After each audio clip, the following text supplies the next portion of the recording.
Hello, everyone. We're having another interview, this time with a distinguished professor from the United States, Professor Robert Enright, who is kind enough to join us today from the United States. He joins us in this webinar on the nature of COVID-19, the pandemic, and the way we're looking at it, of course, is through an expanded reason. That is, we don't want to just look at the scientific or narrow understanding of it, but we like to broaden the horizon of reason, as Pope Benedict would say, and help us understand the reality, the human drama that is the pandemic from a broad canvas, which Professor Enright is kindly enough to help us do that. So we're glad to have you here, Professor Enright. Thank you so much, Max. It's my honor to be with you. To give you some context, I know that many people know you, having been at Francisco Victoria in last September, but many may not know you, and our audience includes, well, mostly professors from the university, also other friends from the International Expanded Reason Network. So that everyone knows who we're talking to, let me say a few words about you. Dr. Robert Enright is a professor in the Department of Educational Psychology at the University of Wisconsin-Madison in the United States, a licensed psychologist and co-founder of the International Forgiveness Institute, a nonprofit organization dedicated to community renewal through forgiveness. He is the pioneer in the scientific study of forgiveness. Dr. Enright is the author of or editor of 7 books and over 150 publications centered on social development and the psychology of forgiveness. His latest endeavors include forgiveness education for students in various world communities, for example, Belfast, Galilee, Manila, or Monrovia, and forgiveness therapy with those in prison and those who are homeless. He holds the Aristotelian Professorship in Forgiveness Science at the University of Wisconsin-Madison. He is also one of the recipients of the 219 Expanded Reason Awards. So thank you very much, Professor Enright, for joining us today. My honor. Thank you so much, Max. Let me begin by asking you a general question about your work and in the pandemic. How has it been affected, your thinking about the work that you do on forgiveness in relationship to COVID-19? Well, colleagues of mine warned me when the pandemic wasn't even here yet that it would spread throughout the world. And those in the mental health professions, I have a lot of friends in the mental health professions, kept saying that tensions would rise when people are asked to go into what we call safe at home mode. And I wasn't so sure about that, because I thought, well, that's a time to pull together. And yet now we're reading in the newspapers that divorces likely will surge. That's a word used by journalists. And that has surprised me. And I had actually written a blog on the Psychology Today website about a month and a half ago, asking the question, whom should you forgive during COVID-19? And I had no idea how important that idea ended up being. And I said, you have to certainly forgive your partner if you're in close proximity for 2 or more months. Sometimes you have to forgive your children because they're in a wildly new environment for them.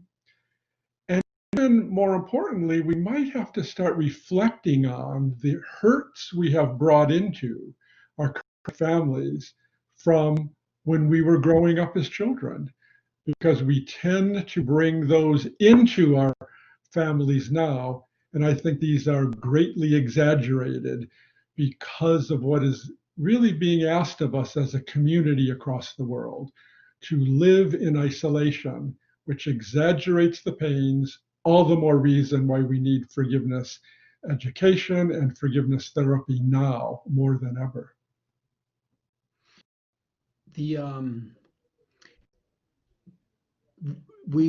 Your audience is mostly university professors. what would you say to them in relationship to the work that they are doing with students now, mostly, of course, online?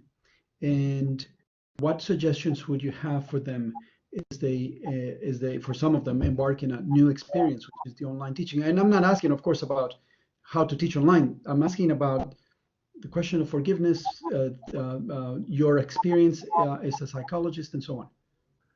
I think one thing we absolutely have to ask, whether we're in the basic sciences or the social sciences or the humanities, is this: have we relied too heavily on science and technology in the Western world? And I think we have. And I say that as a scientist. And I think it's a very, very important question, because I think most of us are guilty of a logical fallacy. And that logical fallacy that comes to us from philosophy is that we have committed the fallacy of overgeneralization toward the effectiveness of science and technology in our lives. We have, without realizing it, become materialists. And here's what I mean.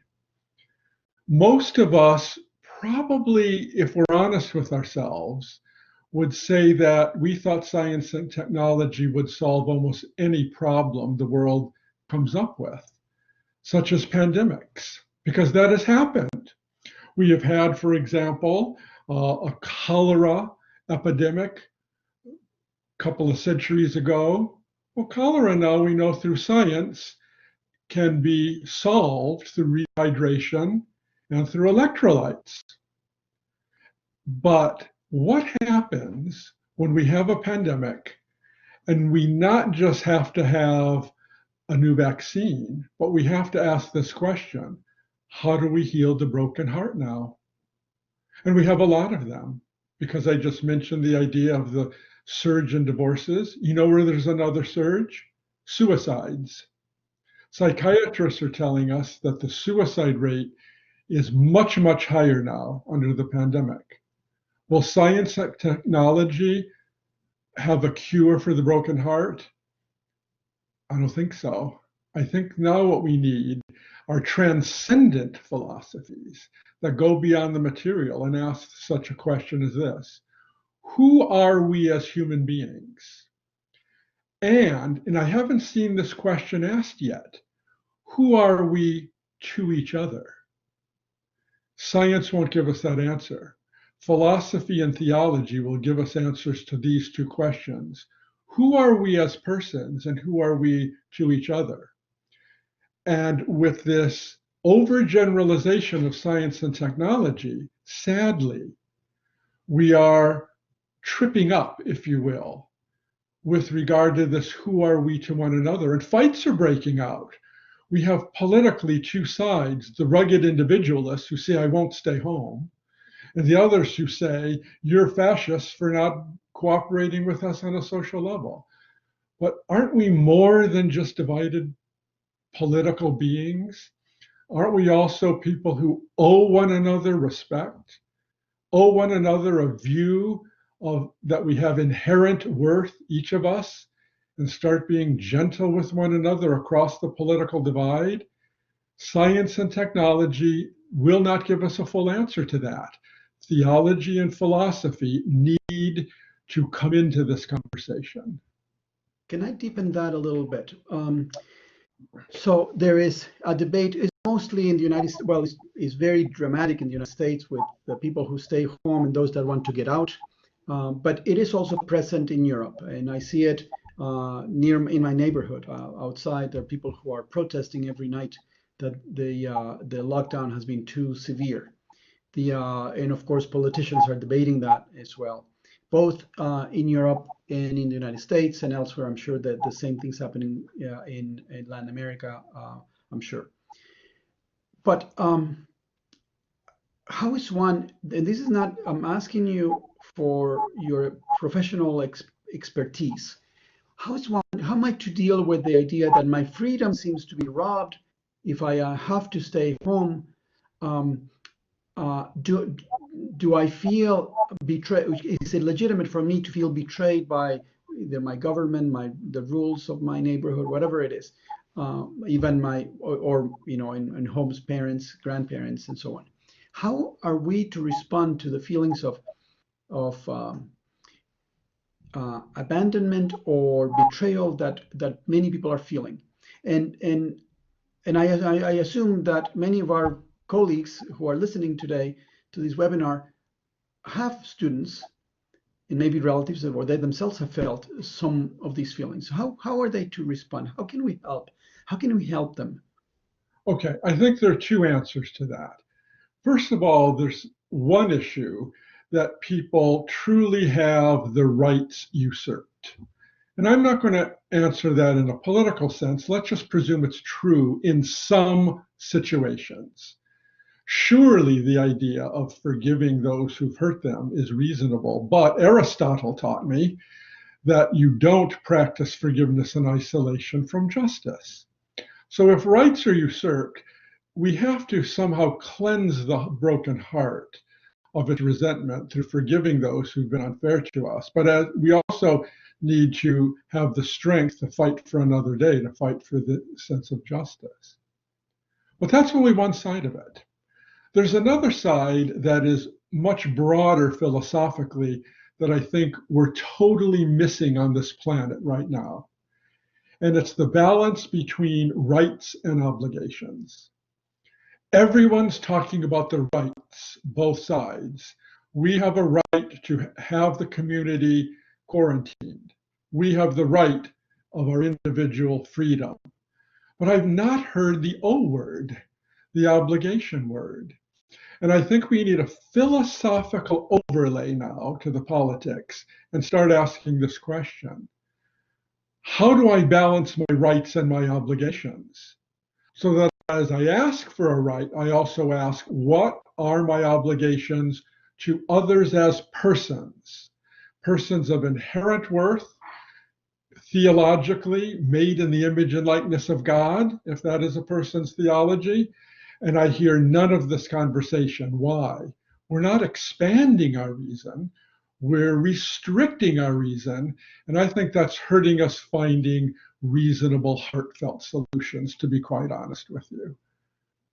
So if I understand correctly, the reference would be more to an appeal to understanding my belonging to a community, not just thinking personally about my own rights, but also the need of my neighbors and friends to be healthy and to be not exposed potentially to a virus that I could carry. Is that what you're saying? That's exactly correct, Max. That's exactly right. We haven't put together the rights and obligations narrative. And I would challenge people who are listening to this to think of whether that's reasonable, because see, science and technology alone is reductionistic thinking. Rights by themselves is reductionistic thinking. Aristotle has always taught me that we want to have our virtues in balance with other virtues so we don't distort the virtue that is near and dear to us, like the rights through justice. That could become a cold indifference or even a cruelty if we're not careful. Now, let me explore this a little bit. By making a comparison from which I would love for you to draw a general human conclusion, since we share a humanity, anyone in the world. But let me concentrate now primarily in between the United States and Europe, the experience that is happening now with the COVID-19 in Latin America is beginning to develop. They will deal with that later. It may be helpful for them to see what has been happening here. The United States concept of freedom emerges from a mostly developed through the Constitution and so on, through a Protestant mindset. The individual is free, therefore the government needs to protect my freedom. It's the obligation of the government, not my obligation, that you're speaking about, but the obligation of the government to protect my freedom, and therefore I should be free to go out. The European mentality, and very much present in Spain, is a tradition that is more Catholic in a sense, and I'm speaking very clearly referring to the Protestant Reformation and the Catholic tradition in Europe. The Catholic experience is based the European experience is based on a Catholic understanding of freedom is something that emerges from the community. I am free, like I am member of the church because I am free because I'm a member of the church. I am liberated in Christ because I was baptized into a community. So the community, in a sense, the ecclesia, regulates my life. And I accept that for me to be free, the community must be free. So I am free when the community is free, whereas in the United States, the community is free when I am free. See, it's the other one way is individualistic, more individualistic. I am free when if the community is free, if I am free, and here in Europe it's more Catholic understanding. The community is free, and therefore I am free. How do we, from a human perspective, reconcile the idea that freedom has great value? Yes, but we are faced with a dramatic experience of a pandemic that has challenged our conceptions of our own understanding. I think those are really important dichotomies that you share with us, Max, and I think it's fundamentally correct. I think a really important idea is to think about the Catholic idea that the central unit of society is the family. It's not the political group and it's not the individual, but naturally, we talk in terms of natural law, it is a smaller unit. It is a group, a smaller group called the family. And out of that, we try to develop individuals, but we develop individuals through the smaller community and within a community of families. And we've lost that. We've lost the idea of natural law because natural law doesn't necessarily connect with the materialistic philosophies of the day and what I would call scientism that would give science front and center voice before we look at what seems to have been the voice of what G.K. Chesterton would say is the democracy of the dead. What have those who have come before us had to say about all of this? And if we look at that, we're going to see it's the family. And if we reconnect with that, if we rediscover that, you know what we're going to get? A balance between the United States philosophy and the Spanish philosophy, integrating them with the family meeting in the middle. And until we do that, I think we're going to be divided. I think people will be confused, and they'll even be confused as to whom they are and who they are to others. I think the COVID-19, I'm hoping, will be our teacher and teach us that our current models need expansion. Let me ask you one last question. And you work at a university that is public, the University of Wisconsin and Madison is, for those who don't know, an eminently secular school. It's very famous in the United States for how secular it is. It's right there rivaling others like Berkeley and so on. They really take seriously their secular mentality. Of course, you are totally outside of that sphere, and you have survived quite well, evidently. But your vantage point also probably has a view of the Catholic University and the possible contribution that a Catholic university can make. So can you tell us a little bit about how someone who has so much experience, so many years of teaching in a university that is public and very secular, this is more akin to, in Spain, the Autónoma or the Complutense. They're very secular and sometimes aggressively anti-Catholic. How does the contribution of a Catholic university can be? What can it be that we could make as an institution for the contemporary situation? Well, you're absolutely right in terms of the secularization of the University of Wisconsin-Madison. And quite frankly, it hasn't been easy to develop a theme of forgiveness for the past 35 years in this kind of an environment. But here's one thing I did learn early on, which was radical. And it was this. Before I did any research on the topic of forgiveness in the social sciences, I asked myself, what is a foundational philosophy to guide the work? And I looked at all kinds of philosophies. Analytic philosophy, big in Europe right now, existential philosophy. I looked at the ancient philosophy of Aristotelian realism. And I chose that in particular because it has the deepest, broadest, and clearest view of the moral virtues I have seen in any philosophical system before or since. Do you know that I've never met another social scientist in any other kind of social scientific discipline who's ever done that? Who's ever started with philosophy first and then did their science? I've been shocked by that. And what's happened when people have followed what I have done in terms of the research on forgiveness is the social scientists sit there and use only social scientific ideas to try and figure out what forgiveness is. And they all come up with slightly different variants on the definition. So now we have all kinds of definitions where people say, well, there's no one definition of forgiveness. Why? Because the individualism of the social scientist who doesn't use philosophy doesn't realize there is an essence to forgiveness that is correct with cultural nuances across the world. Philosophy has taught me that. And if we would take from the medieval traditions of philosophy, where Thomas Aquinas certainly leaned on what he called the philosopher, which is Aristotle, before launching into his theology, he was interdisciplinary, he was expansive. He is now, even by secularists, considered one of the most important philosophers in the world.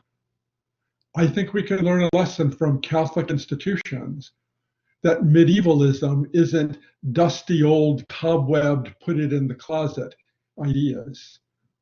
Look at our reductionism and trying to figure out the pandemic now. Individualism only, collectivism only. Why don't we go back to the naturalism of needing theology, philosophy, psychology, public policy, knowing that each one of them can enrich the other.